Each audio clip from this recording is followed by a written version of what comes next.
什麼是門徒？與信徒有何不同？2022年卡達世界盃，阿根廷奪冠，無數人為梅西瘋狂尖叫，有人買他的球衣、背號、紀念鞋，甚至連髮型都模仿。那時全世界幾乎找不到比梅西更紅的人了。但問題來了，這些人是梅西的粉絲，還是梅西的隊友啊？答案顯而易見，他們也許為他流淚、吶喊，付出時間與金錢，但他們不在球場上跟他一同拼搏，他們不上場，也不練球，不會一起承擔輸贏，他們只是觀眾，熱情的觀眾，頂多是死忠粉絲，但不是隊友。這個例子正好揭示了今天教會中一個關鍵的區別：你是耶穌的粉絲，還是耶穌的門徒呢？這也是本課最核心的問題：信徒與門徒有什麼不同？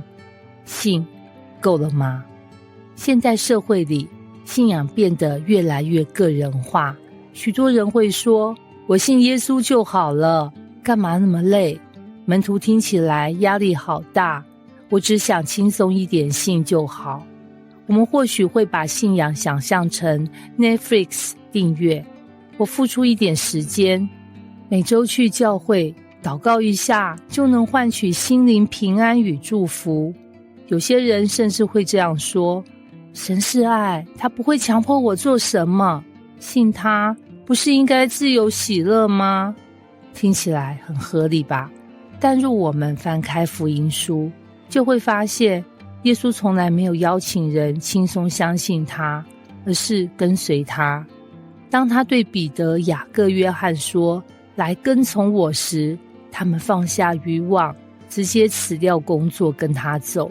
對稅吏利未說跟從我時，他馬上放棄收入穩定的職位，成為門徒。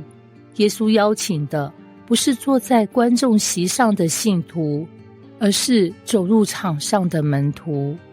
信徒對比門徒，一字之差卻是兩條路。我們來比較一下，信徒與門徒到底有何不同？信徒認同耶穌為主，門徒委身跟隨耶穌為主。信徒接受恩典，享受祝福；門徒背起十架，願為主犧牲。信徒被動接受教導，門徒主動實踐信仰。信徒靈命成長，自我得救；門徒榮神益人，使人做門徒。用一個比喻來說，信徒像是到健身房辦了會員卡的人，門徒則是天天來鍛鍊，還能幫助別人鍛鍊的人。辦卡很容易，但鍛鍊需要紀律、決心與方向。信徒不一定改變生活方式，但門徒會把整個人生方向轉向耶穌。門徒的樣子，今天還看得到嗎？你可能會說，彼得他們是那時代的使徒啊，當然要全職跟隨主，我又不是傳道人，怎麼當門徒？但仔細看聖經，耶穌並沒有設立兩種不同標準。他對每個跟隨他的人都說，若有人要跟從我，就當捨己，背起他的十字架來跟從我。馬太福音16章24節。也就是說，門徒不是特別版基督徒，而是耶穌對每個信他的人原本的呼召。我們來看幾個現代例子。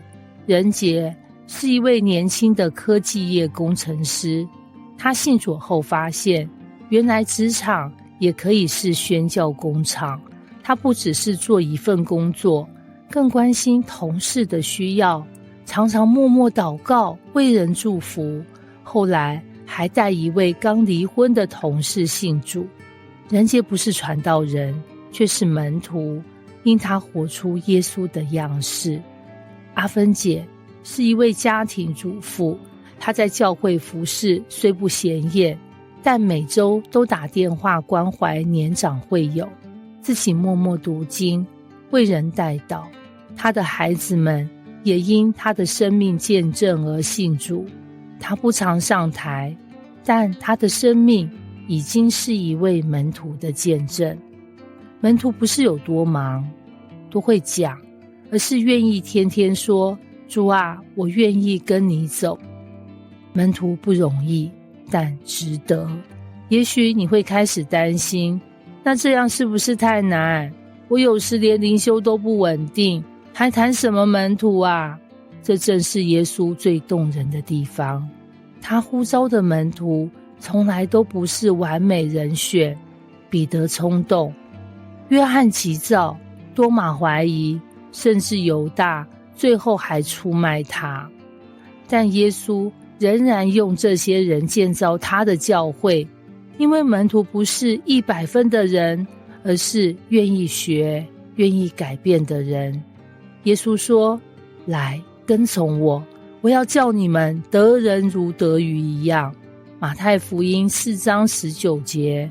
也就是說，門徒不是自己成為什麼偉人，而是讓耶穌來塑造。